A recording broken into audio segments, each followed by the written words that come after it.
Hey folks, it's ioEther. I'm back with some more World of Tanks. As you can see, this is Darkfell in his IS-3, the Tier 8. I was going to say American, but this is truly not American.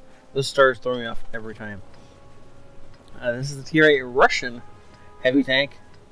One of the two possibles, and this is the better of the two in my books. I've never played the KV4, so I guess I can't really comment. Though he is going up against one, so we'll see how well that works out. Also, it's a Tier 8 game on Overlord. There we go. We got the entire introduction out, finally. So now, before we get started, as always, if you want to support the channel and help us grow, it'd be much appreciated. And we're trying to, again, grow our numbers. So tell your friends, invite more people to watch.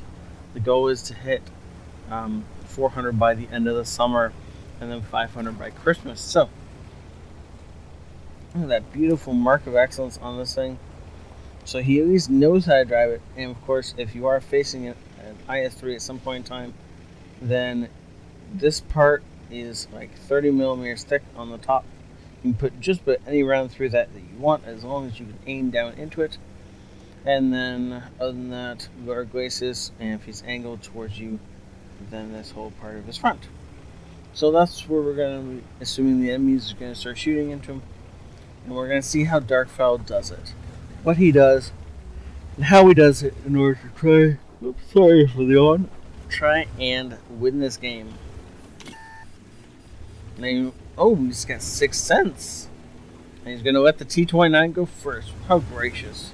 Also, this way the T-29 is shot first, which is really kind of the plan. Ooh, we find 1815 way at the back, and it would be my first target. I don't know if it's going to be Darkfell. Ooh, am I in fixed camera? I am not. Oopsies. That was my bad. But he didn't actually take any damage or do any damage, so it doesn't really matter, I don't think. Tiger 1 bouncing a shot off of us. The oddest angle. I wonder where that connected.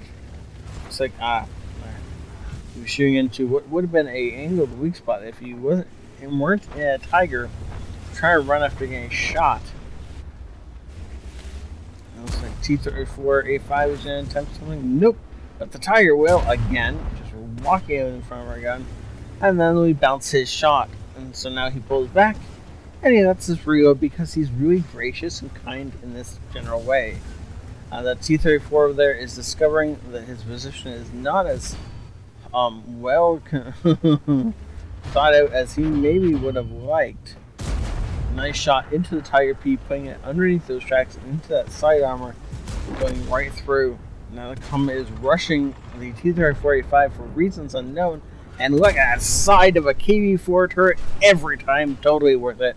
Our Oni friend is getting himself beat up over our shoulder. Looks like the next shot is probably going to end up going into the Tiger. Yep, again into the Tiger. This time, Tiger and the KV4 put in return fire because of the fact that we were tracked. So that's bad. One more of those into the Tiger, and there will be no more Tiger progressing through the rest of this game. So both Tigers on the enemy team have been taken out. Not that that's a huge accomplishment for an IS-3, but it is a lot of pressure off Darkfell at this particular moment in time. Again, sorry for the yawning. As always, I like to record in the morning so I have the afternoons with my daughter. So, Oni going first. Great idea. Oni can definitely soak some shots. Most likely we're not lit right now. And most likely we won't get lit unless one of those two guys is packing binos, which it looks like they might be. T-34-1 is also back there with them apparently. As we got 1 damage from him. He must have fired some HE into like our gun mantle or the front of our turret or something like that. And just overall bad places to fire HE. Oni finally goes down after taking a hail of bullets. And Darkfell is moving up. He's trying to stay undercover so that he has more chances to get to, more chances to dodge fire than not dodge fire. He's aiming all the way in on this Type 58. He doesn't want to miss any shells that he doesn't have to. as he progresses forward in this map. There are still 5 enemies left on the board, and more than enough of our team to take them out. But he's got to be careful here because he cannot take more than 2 more shots from any single enemy. Not quite able to take out that T-34, though he does obviously is going to get a bunch of tracking damage from that as he pushes up towards this AT-15 and SG-100M. Do get just barely over that ridge line, but we can put a shot that way. It's unlikely they can put a shot this way, and it just doesn't end up happening. T-34 85 with back in like, in like a traditional sniper spot is just getting absolutely destroyed because he's out in the open and not where he should be. Now in a tier 8 game like this, if you're a tier 6 medium tank, do not sit at the back.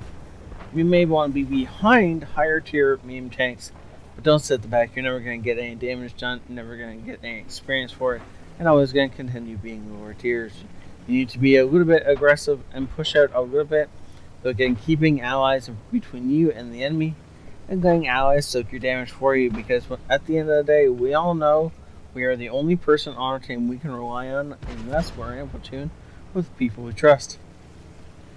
AT-15 is preparing to take a dose of not nice CD as Darkfowl starts putting shots in. Now, the AT-15, you can see him looking for that shot on our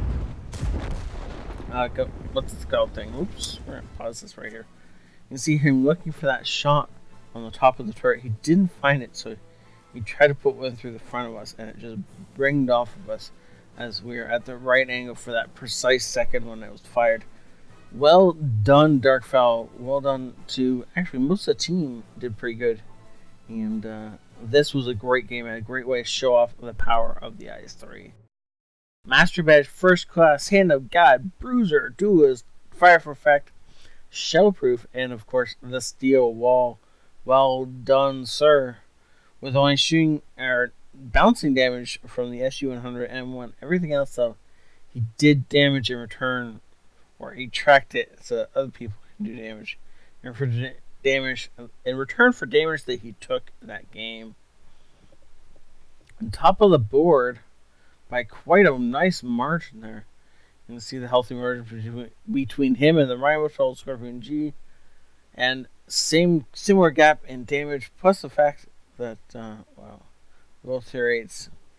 Anyways, so well done, sir. Thank you so much, Darkfowl, for saying this in. Thank you all for watching. Please, if you want to help the channel grow, that would be much appreciated. Hit that like button too while you're at it, as that would also be appreciated. But mostly, I want to grow right now. So bring in your friends, talk to your clanmates, and pull them all into the awesomeness that is ioEther. I'll see you all later. This is ioEther out.